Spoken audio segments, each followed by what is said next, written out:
Hello, my name is Christine Gemperly, and I would like you to welcome everyone here to Gemperly Orchards. My brother and I have been farming almonds here in Ceres since 1998. We're a two-person operation and are representative of the many small and medium-sized family farms in the state. We come from a long line of farmers, but our California history isn't old. Our father came here in the 1960s from Switzerland to start farming almonds and poultry with his brother, and that operation still exists today. My brother and I have been through a lot over the last 27 years, including 3 droughts and 1 pandemic, which have all brought their unique hardships.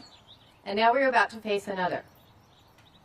As many know, we are lucky enough to live in one of the few places on this planet that have the perfect climate, soils, and water infrastructure to support growing a highly nutritious crop, almonds. Because they can only be grown in a few places, global markets rely on us to provide almonds, and we rely on their consumption. But tariffs have the ability to disrupt those relationships, and that have been built, some over decades. We rely on those same global markets to supply us with materials we need to build farm equipment, irrigation systems, and fertilize fields. Will we be able to access what we need to grow our crops? And if so, will we even be able to afford it? Because seasons determine when crops are planted and harvested, we do not have the luxury to wait years for factories to be built or supply chains to grow. Regardless of all the scientific and engineering advances, farming is still hard work. And the weather makes every year a gamble. The last thing we need is more uncertainty and not knowing whether we can ride this one out. With that, I'd like to thank Governor Newsom for being here today, and I would like to introduce Chris Murphy from Sierra Pacific Warehouse Group. Thank you. Thanks, guys, for being here. Hi, Chris Murphy, Sierra Pacific Warehouse Group. I'm the CEO. We are a family business, Central California, our 3rd generation, with our 4th just recently born. California is a crucial part and the lifeline of our national supply chain. It involves so many suppliers, manufacturers, countries from all around the world and domestically here. Our dynamic food industry gives us a unique role in feeding America. Many of our customers supply across the United States, blending imports along with domestic products to feed the world and the United States, supply chains, retailers. These same local producers export to strategic markets around the world. The supply chain and our customers, they rely on dependable and trustworthy long-term partners. And we need to be a reliable and trustworthy trading partner with the rest of the world.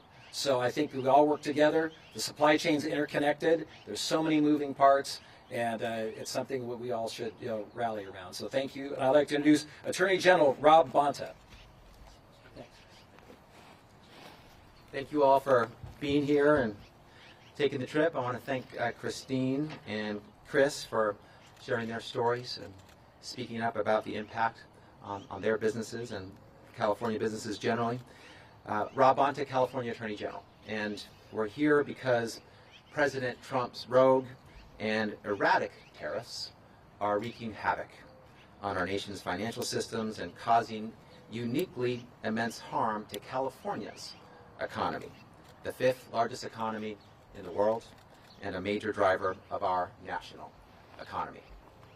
Together with Governor Newsom, I'm filing our 14th lawsuit against the president in less than 14 weeks. This one challenging the tariffs he unlawfully imposed under the International Emergency Economic Powers Act. We're asking the court to rein in the president, restore to our economy, and uphold the Constitution. The president is yet again acting as if he's above the law. He isn't. He is yet again violating the U.S. Constitution, overriding Congress's authority, and breaching the separation of powers. It's simple. Trump does not have the authority to impose these tariffs. he must be stopped.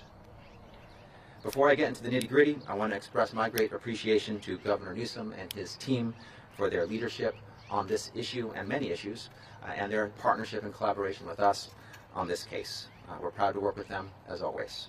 And I want to recognize my team at the Department of Justice, especially the individuals in the government law section who worked tirelessly to make this lawsuit possible. It's an honor to work alongside so many dedicated public servants, both at the DOJ and in the governor's office. The gravity and instability of the situation at hand cannot be overstated. The risk to California, to our businesses, our workers, our families, cannot be overstated. As of April 2nd, Trump has imposed tariffs on every single one of the U.S.'s trade partners, sending shockwaves around the globe. On average, the tariffs are more than 22%, the highest in more than a century. For some trade partners, the tariffs are much steeper. Tariffs on our neighbors, Mexico and Canada, are 25% for more than half of goods. Canada has responded with a 25% retaliatory tariff, including on fresh produce and wine from California. The tariffs on China are now at an astronomical 145%. In response, China has retaliated with a 125% tariff on U.S. goods, including on California nuts and dairy products. Just 2 days after Trump announced his most sweeping tariffs, the U.S. stock market suffered the largest two-day loss in history. One analysis projects that the tariffs will make the U.S. economy, quote, permanently smaller by $100 billion annually, end quote. And another found that Trump's tariffs will cost the average American household $2,100 per year. Nothing resembling Trump's campaign promises to fix the economy and make life more affordable for Californians and for Americans. Given California's enormous economic footprint, the impact of these tariffs on our state, our businesses, our people is especially harmful. California is the nation's largest importer and second largest exporter, the largest when it comes to agricultural exports. In 2022, California's agricultural exports brought in nearly $24 billion. Mexico, Canada, and China happen to be our biggest trade partners. Over 40% of California's imports come from those three countries, and they are our top three export destinations, buying close to $67 billion in California exports, over one-third of all of our exported goods. Trump's tariffs are already hampering the state's ability, as a major purchaser of goods ourselves, to contract for, purchase, and sell goods. Already vendors have warned us that they're going to pass the cost of Trump's tariffs onto the state of California. Trump may claim he's a great businessman, but Trump's tariffs are truly terrible for business, and they're breaking the law. Let's get to our lawsuit. It focuses specifically on tariffs unlawfully imposed by executive orders that claim authorization under what's known as the International Emergency Economic Powers Act, or IEEPA. This is important because Trump claims this law is the reason he can impose these tariffs, and he is wrong. The truth is the IEEPA does not apply here. Trump has had to resort to creating bogus national emergencies that defy reason. He's even claimed there's an influx of illegal immigration and illicit drugs crossing over the Canadian border as the basis for imposing across-the-board tariffs on Canada. It is completely untrue. In actuality, less than 1% of fentanyl and illegal crossings actually come from Canada. The reality is the U.S. Constitution gives Congress the power of the purse. It's Congress's responsibility to set and collect taxes, duties, and excises, including, yes, tariffs, not the president's. Congress hasn't authorized these tariffs, much less authorized imposing tariffs, only to increase them, then pause them, then imminently reinstate them on a whim, causing our nation and the global economy whiplash. Trump is attempting to override Congress and steamroll the separation of powers. That means he's trampling over his own party, by the way, which currently controls Congress. Again, Congress hasn't given him the authority to impose these sweeping and chaotic tariffs pursuant to emergency powers, which means he can't do it. Bottom line, Trump doesn't have the singular power to radically upend the country's economic landscape. That's not how our democracy works. Trump may claim these tariffs send a message to our international partners, but Americans are the ones shouldering the burden. The message Americans are receiving is that your costs are going up. The farmers here in the Central Valley, the small businesses up and down the state, the families sweating over their household budgets to see where exactly they can squeeze out the extra thousands of dollars each year that these tariffs could cost. The cost of groceries and gas and other goods are rising. The cost of bananas, coffee, chocolate, wine, iPhones, video games, clothes, all on the rise. As Republican Senator Ted Cruz said, quote, tariffs are a tax on consumers, end quote. Couldn't say it more clearly. And we're feeling it. Seniors looking at their retirement savings are feeling it. Parents looking at the college funds they've built up for years are feeling it. Farmers looking at the crops they're counting on to support their families and pay their workers are feeling it. Trump's tariffs are a slap in the face to Americans, especially hardworking families just trying to get by. It's time to put this chaos to an end. It's time to hold Trump accountable to the law. With this lawsuit, we are. As Attorney General, it's my job to ensure California remains the best place to live, to work, raise a family, or run a business. That's exactly what I'm doing today. I'm proud to be alongside our great governor to fight for California's vibrant economy, businesses, workers, and families. And before I pass it off to my partner on this lawsuit, Governor Newsom, I want to give a final shout out to the folks on my team who worked tirelessly on this lawsuit. They don't do it for the recognition, but I'm going to recognize them. Zelda Vassar, Carolyn Downs, Laura Haddad, Shawan Shea, Julie Veroff, Matthew Wise, Thomas Patterson, Christina Bull-Arndt, Ellie Bloom. We have a great team, and I'm proud of them. Incredible public servants, each and every one of them. With that, it's my great pleasure to introduce our great governor, Governor Gavin Newsom.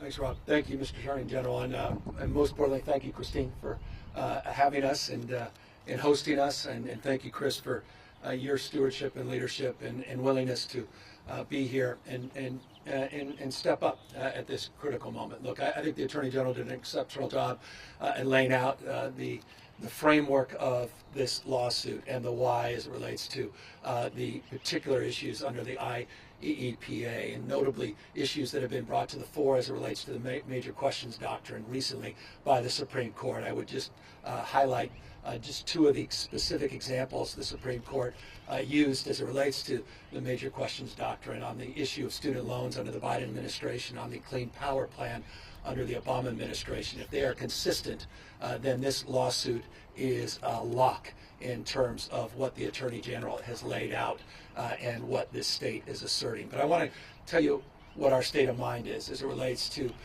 the issues that impact the state of California, obviously the state of our union, and the state of the economy more globally. We talk often about California being the fifth largest economy in the world. That is correct. We're also the largest manufacturing state in the United States of America, $412 billion output. And I want to put that in perspective. Texas is 41% smaller. It's a 41% larger share of manufacturing output just here in the great state of California. It puts in perspective something that often isn't communicated, I think, as effectively as it should be. By the way, the United States is the second largest manufacturer in the world, which is also something that I think is important to highlight. So the manufacturing footprint in this state is disproportionately impacted by the tariffs, disproportionate to any other state in the nation. Of course, we talk about the fifth largest economy in the world. Let's put that in perspective. We're 14% of the U.S. GDP. That is 50% higher than the next state. No other state will be more impacted by the impacts of this, as Christine said, uncertainty that is best described as toxic uncertainty because of these tariffs. Let me underscore that with more consideration and context to where we are. We are also the largest hunting, fishing, agriculture, and forestry state in this nation, 150% larger than the next state, Texas. Folks talk to us about the impacts, regional impacts of rural economies.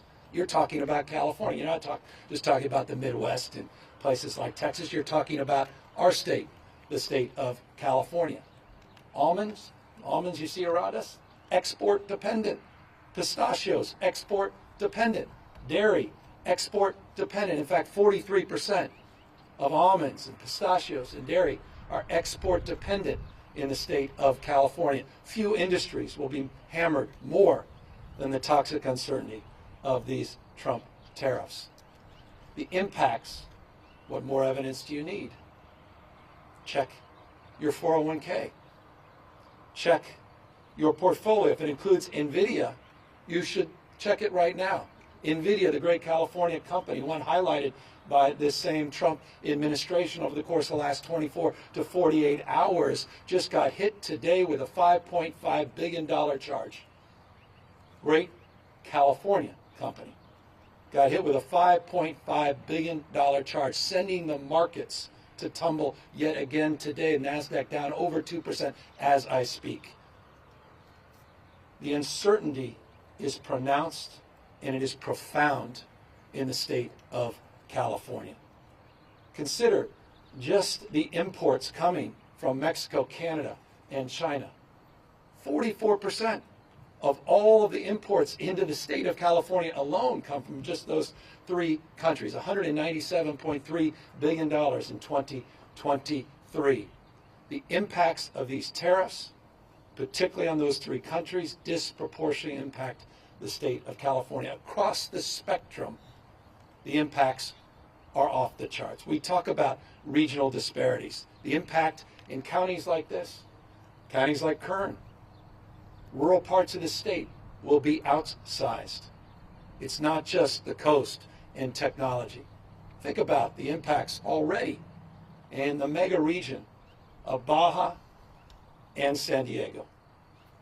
Chris, you were talking about the integration of supply chains and a deeper appreciation and understanding that decades and decades forming relationship, building trust, manufacturing, one side of the border, assembling on the other side of the border. You think about the impacts, the automobile industry, electronics, aerospace, in our state alone, disproportionate impacts. So California, why California? Well, that's why.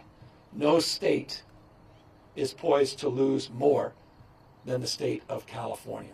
So that's our state of mind. And that's why we're asserting ourselves on behalf of 40 million Americans. And I imagine if you caucus those 40 million Americans, you'd find few, I don't care where they were in the last election, that are celebrating this uncertainty, that are celebrating the largest tax increase in modern U.S. history.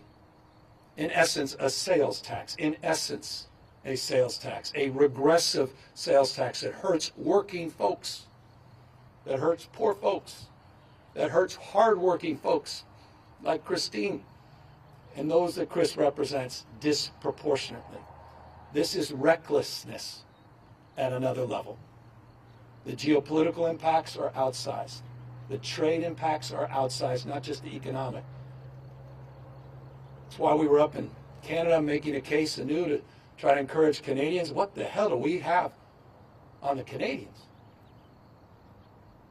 Mocking people in another country, one of our great partners? Talking about being a 51st state? The fact that we had to invest in advertising up in Canada to encourage people to come to the great state of California, where 2 million Canadians visited last year, is a sign of the times, a testament to the moment we're living in. We're 2,000 miles away from Washington, D.C. We're a world away from the values that are emanating out of the White House. Again, that's why we're here. That's why we are asserting ourselves. I can't imagine anything more unifying for a state at this moment than stepping up as we're stepping up here today on this critical issue. So I just, again, want to thank the Attorney General, who's not been timid. He mentioned 14 lawsuits. We overall have 15. When you add the one he wasn't directly involved in. I want to thank him, and I want to thank the legislature. Don't forget, we did a special session, seems like a lifetime ago. It was just a few months ago, saying we have an open hand, not a closed fist. And it was a sincere sentiment. We didn't want to go down this path. We were hoping we didn't need to go down this path. But we prepared to go down this path. And so I'm grateful not just to the Attorney General, but to all of those members of his staff that he called out. I want to thank them for their partnership, their stewardship, the legislature, the same, for recognizing the severity of this moment. We talk about on goals, we talk about, stupidity. This needs to be updated in the next Wikipedia or the next encyclopedia as a poster child for that. It's a serious and sober moment. And I'd be, in closing, lying to you if I said it can be quickly undone. And that's why we have a unique responsibility to do more at this moment as well. Now, I've been involved in, I think, 19 or so MOUs with countries around the world. We've been reaching out to foreign leaders. They've been reaching out to us. And the critical nature of subnational trade and people-to-people relationship cannot be understated at this moment. And California can and will play an outsized role in that relationship. We have got to rebuild trust. 80 years of economic dominance in just a matter of weeks being unwound by this kind of recklessness.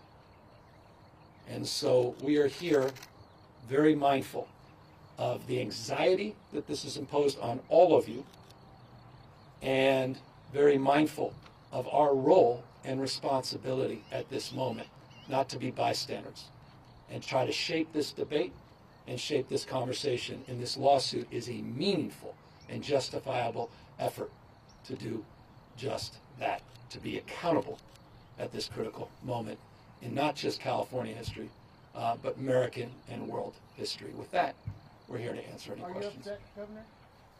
Well, how can you not be? I've got 4 kids.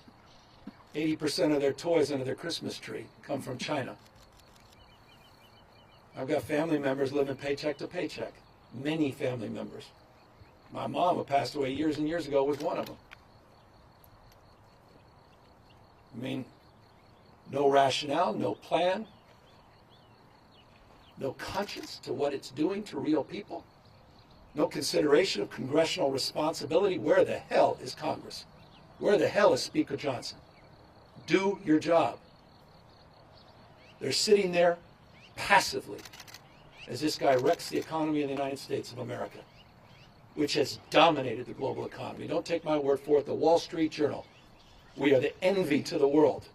And overnight, a wrecking ball to America's reputation, our role, and our relationship. And so I'm angry as a parent, as a taxpayer, as someone who has a retirement account that didn't come from wealth, no trust funds in my family. Worked hard all my life. A guy who has businesses. I know I have blind trust. And I trust you can appreciate that I won't try to cross the line on that. But as someone who's built a business that also is export dependent, some of them, industries like ag that I'm involved in, I have a unique understanding. It's not an academic understanding of the stress that folks are going through. And so it connects on every level. And so I'm angry about this. Governor, you've been very reticent to embrace, we talked about Trump-proofing. You famously hated that phrase. Well, you used it, I didn't. That's why. But can you talk about, kind of why you're embracing this moment to be more aggressive against the Trump administration? I mean, it's been 2 weeks since the tariffs took effect. Why now? Because for the last few weeks we've been absorbing the impacts. We've been looking at the law. We've been coordinating and collaborating with our Attorney General. We've been talking to other states, and we're the first mover. And that's what California does. Every one of the lawsuits that have been mentioned, we have been part of. We're funding. We're working in collaboration and partnership. So why now? Well, that's pretty consistent with past practice. And you may recall we were involved in 122 lawsuits against the Trump administration and Trump 1.0. Had this the 15, it's 137. There's no more, I think, assertive state in our union that's standing up for the state of this union than the state of California. Mr. Governor, I'm wondering if you can talk a little bit more about the response you've gotten from those world leaders that you asked to spare California from retaliation. Well, we have great relationships, not good relationships, great relationships. You've seen, they've shared, not just me, some of the recent meetings we've had with the ambassador to Germany, ambassador to UK, to the premier just 48 hours ago, the premier of British Columbia. Those are just 3 recent examples. That doesn't even include all the other private conversations I've had that we're respecting the privacy. All the outreach, the MOUs that people are looking to see if we can update the relationships they're trying to maintain. And the imperative, they want to know that we're a stable partner. They want to know we're not going to turn their back as this administration's turned their back on our allies. And they want to know that we're going to continue to have their back as it relates to addressing the anxiety and uncertainty, particularly as it relates to their making a case. And I find this interesting. Making a case that we don't even need to make, but they're making, that California is not this administration in terms of policy in context of retaliatory tariffs. Now, I have no authority in terms of international trade. I recognize the limitations. That said, through the governor's office of business, we created an international arm. We've been very proactive, very aggressive. Lieutenant Governor's been a leader and point person in that respect. And so we're building on that work, and we're building on those relationships. And we have lined up many, many subsequent meetings. And I think the Visit California announcement we made 48 hours ago is indicative of the kind of proactive work we'll be doing to reach out to our trading partners and make the case that California has their back, and we want them back visiting the state. We want them continuing to trade with the state. We want to continue to maintain our dominance. By the way, I haven't even brought up the port of LA, the port of Long Beach, the fact that 40% of the goods movement in this country comes through those 2 ports. I haven't even brought up the pizza shops and the coffee shops that are disproportionately dependent on that trade every single day. I mean, this is not even complicated. The impacts of small businesses that cannot pass along these increased costs, that are losing customers. The impacts, and I don't want to speak for Chris and others, but the impacts already on the lack of investment. Any business person, small or large, uncertainty is the number one enemy. Just give us certainty. The one certainty that is only certainty we have is uncertainty. That literally on a whim, day to day, hour to hour, phone call from a donor to a phone call from another donor, that there will be a waiver, there will be an exemption. I mean, from free capitalism to crony capitalism, just like that. Corruption, this is the personification of corruption. I appreciate the press. You chase this for a living. This is smash mouth in your face. Every minute of every day, every hour, and you know it. You've seen it. How in the hell are we sitting by and allowing this to happen? So again, that's the why, and that's what we are pushing back against in this lawsuit. Mr. Governor, thanks for taking the time. Thanks, Attorney General and Christine and Chris for hosting us.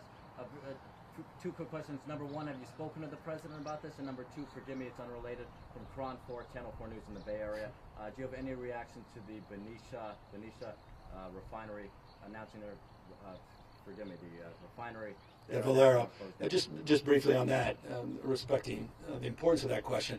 under our special session, the first special session bill we advanced, there was a requirement to give notification as relates to any augmentation operations or closures for refineries in the state of California. Pursuant to that, we were given notification this morning, late last night, early this morning, made official, and we have a year to now address that issue. And I can assure you, beginning last night, we had all hands, and we're in the process of addressing any anxiety that may be created or any market disruption that may be created by that announcement. But we have time pursuant to that special session to mark some progress. And already this morning, first thing this morning, our teams are assembling to advance that progress in concert and partnership with the legislature.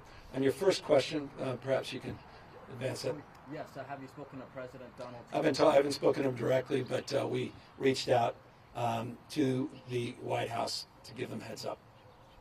Governor, my name's Anahita Jafari. I'm a reporter with KCRA 3 News. Last month, we reported how you sent bat phones to the CEOs of the largest companies headquartered in Are they California. bat phones?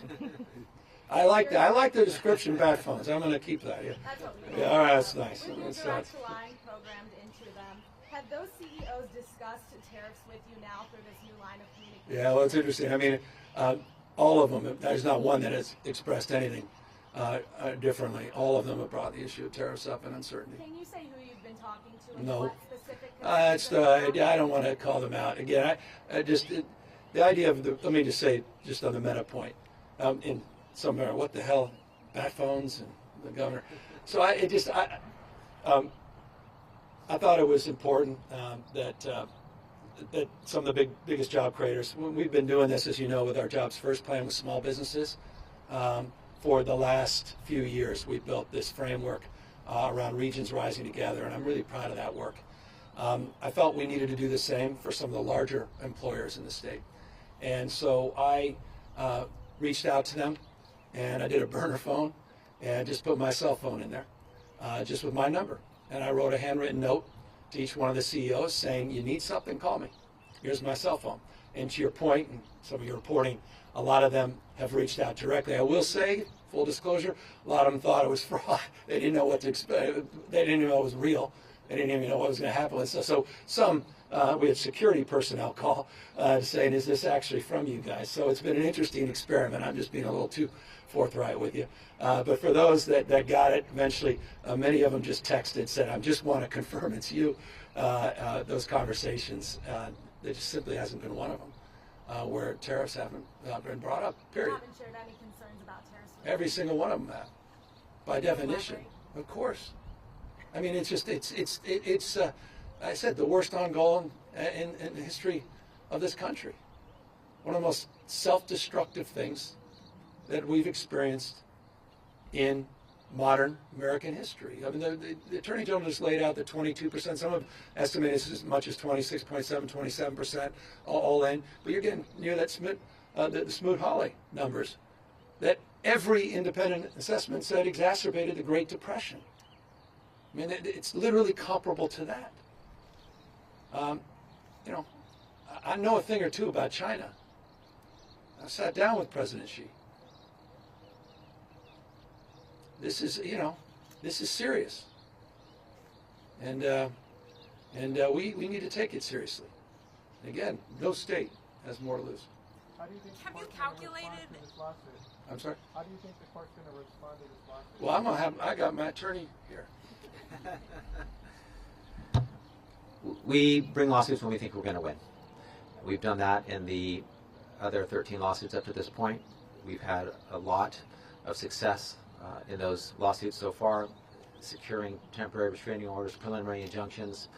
The approach here is the same, although its application is different in that it applies to these universal tariffs. It's the idea that the president is exercising authority that he doesn't have. The president can't do unlawful things. It's really that simple. And he thinks he's above the law. He's not. He thinks he can violate the Constitution and the law, and he can't. And so it's up to us to hold him accountable to following the law.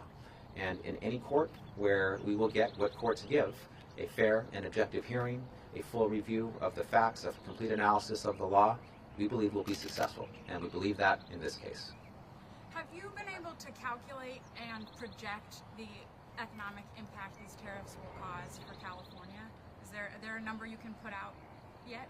Well, let me give you some proof points just to start, just the process considered. Just think about the procurement in the state of California, meaning the state buys goods and services.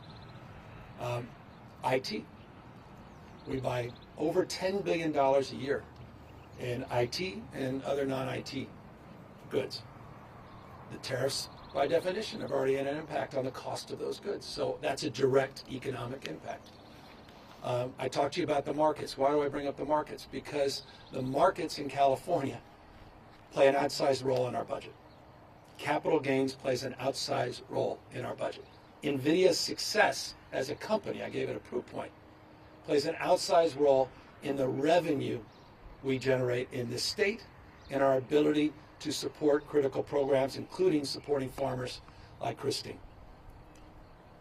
The impacts of that have already forced and compelled me to adjust the budget that I will be submitting in May. The May revise will reflect a downgrade in economic outlook in this state. I have been meeting consistently in the last few weeks with economists, not only state economists, independent economists. Universally, they have significantly downgraded the GDP projections for the state of California next year, have increased, as a consequence of this toxic uncertainty, the likelihood that our unemployment rate will go up, not down, and that the environment will precipitate in higher inflation. All of those things will inure to slower economic growth, less capital gains revenue, and a significant, from my humble perspective, how significant? Stay tuned to the May 15th revise, change in our projections as it relates to revenue collection and an adjustment into our baseline spending in order to submit, as I'm constitutionally required, a balanced budget. So the impacts on the budget of this state are already being felt, and the full impacts have yet to be fully felt. And also, what do you respond to? One second, just Push for tariff exemptions on almond growers, especially in the state of South County, which makes up 15% of the state's almond value, and also a county that is largely backed Trump. Why do you think the president will not budge on this? Well, look, I want to give the president his due in this respect. I'm old enough to remember in the 1980s, I think it was a full-page ad that President Trump, at the time Donald Trump, businessman, put out complaining about trade policy in the United States vis-a-vis Japan. He's been very consistent on this issue for decades and decades. I give him his due in that respect. You saw in the first administration, I talk about crony capitalism. I didn't say that lightly. That comes from the basis of an independent analysis of waivers that were provided in the first Trump administration and how they were directly connected to donors to the Republican Party. He's been consistent for years and years. But this rationale across the board, 10% tariffs, the irrational determination of 145% in China, the fact that he negotiated what he said was a great trade deal, the USMCA, and now he's trashing his own deal, shows a level of recklessness that even I did not anticipate. And I imagine many of his supporters may not, to your question. I'm here because I come here often. I'm here because I have a responsibility to support people like Christine and those that Chris represents. I'm here not because folks here, I'm very mindful, voted for me or even Kamala Harris. I'm here because they matter and we care. And I'm here because they're disproportionately going to be hurt by this, by the guy that's betrayed them. Donald Trump is betraying the people of the Central Valley. He is betraying the people that supported him. Donald Trump has turned their back, his back, on his supporters. We will not turn our back on those that supported Donald Trump. We will have their back. That's why I'm back in the Central Valley. Some exemptions for big companies, even in California, have been made for these tariffs. What about small businesses that don't have that visibility? That's it. That's by definition crony capitalism. Because your fancy CEO may have gotten a cell phone, and you made the call. That's why I predicated what I said as it relates to those cell phones on the work I've done for small business as a foundational point. And that's why we're here with small business. But that's exactly right. What's their representation? And that's where states come in. That's where a state of mind to push back, to be firm, to be resolved, come in. That's where leadership comes in, Speaker Johnson. That's where leadership comes in, accountability, responsibility, Speaker Johnson, to have the back of small businesses you claim to represent. Where the hell is Congress? The best of the Greek democracy, the Roman Republic, 3 branches of government, independent, co-equal branches of government, popular sovereignty, the rule of law. The rule of law. You saw a federal judge today on contempt charges against the administration, or at least asserting probable cause for contempt charges, criminal charges against the Trump administration, on the fundamental rule of law, the principles of our founding fathers, the 250th anniversary of this great republic we're about to celebrate, that has held this place together, that has bound us together. All of that being challenged, a recklessness, a wrecking ball to the principles of our founding fathers. So I'm sorry to, you asked me if I'm angry. I'm resolved. That's all. And I'm proud of this state, and I'm proud to have an attorney general and a legislature that get it. And I'm proud to have this gift of having some agency and having a little authority as governor to push back against this moment. Governor, along the lines of the budget, can you talk about, California's a lot of federal funding on the line, wildfire relief, Medi-Cal. Are you concerned about the Trump administration retaliating in these ways? Well, let me remind you guys of this. California last year, as a donor state, provided $83.1 billion. Maybe worth actually writing this down. $83.1 billion.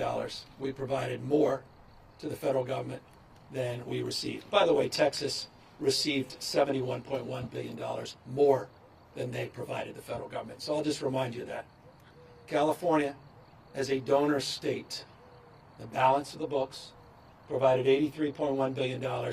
Texas took $71.1 billion. Top 4 states that were donor states, all blue states. Interesting fact. So when it comes to federal support, we would expect to be treated fairly. And I say this as a donor state that doesn't even get back all of the money that we provide the federal government. I'm proud to have the backs of states that are struggling. I'm proud to have the back of Speaker Johnson's state when they were struggling because of the hurricanes. As a taxpayer, I was proud to support them. And I would hope the same would be extended, and I expect it will be. That's above politics. I spent 90 minutes in the Oval Office with the president. I've been on the phone with him on multiple occasions. I'll work with President Trump on issues any day of the week that we can work together to advance the cause that I think bind us together. And that's the cause of this state and the fact that we're the 10th pole of the American economy, the cause that I think unites us across this country in relationship to this state. And that's my state of mind, and I'll maintain it. I deeply disagree with him on this. I think the overwhelming majority of Americans agree with our position and disagree with his. And I hope they also would find it in their hearts to support those in need, American citizens that happen to live in the state of California as it relates to the recovery efforts in Los Angeles. And one last point, 75% of the lumber that the United States imports comes from Canada. I'll repeat that, 75% of the lumber that we import comes from Canada. The costs of rebuilding have already been impacted by these tariffs in Southern California. The cost of housing has gone up. The cost of the recovery has gone up. I could cite over and over specific examples. We haven't even fully absorbed, to your earlier question, the magnitude of the economic costs already of the recklessness of these tax increases, these tariffs. One last question on back to Judge Bobert's finding this morning. Are you hopeful at all that if the Trump administration is not content, that they will return people the migrant that you spoke out? Yeah, it's a this is the distraction of the day. The art of distraction. Don't get distracted by distractions, we say, and here we zig and zag. This is the debate they want. This is their 80-20 issue as they've described it. Those that believe in the rule of law defending it, but it's a tough case. Because people are they defending MS-13? Are they defending, someone who's out of sight, out of mind in El Salvador? I mean, we're perfect sheep. So I want to answer your question. I don't know I add much value answering it. I mean, are you kidding me? Come on. I remember I saw some pundit the other day say, I remember that Newsom guy when he did gay marriage in 2004. The hell is he talking about? He's kept marrying people, 4,036 couples from 46 states and 6 countries. What about the rule of law? Well, maybe they forgot. The judges said there was no irreparable harm. And when the judges, the California Supreme Court, said we should stop, we stopped immediately. It wasn't even in question. When a judge adjudicates, it's not in question. How in the hell are we even debating that? It's Orwellian that you're debating that. And it's exactly the debate they want, because they don't want this debate on the tariffs. They don't want to be accountable to markets today. They don't want to answer for NVIDIA taking a $5.5 billion charge. They don't want to have a real conversation with Christine and what's going on in terms of the export uncertainty here in the Valley. They want to have this conversation. Don't get distracted by distractions. We're all perfect sheep. Thank you guys very much. Media could just hold in place for a minute or two. Thank you.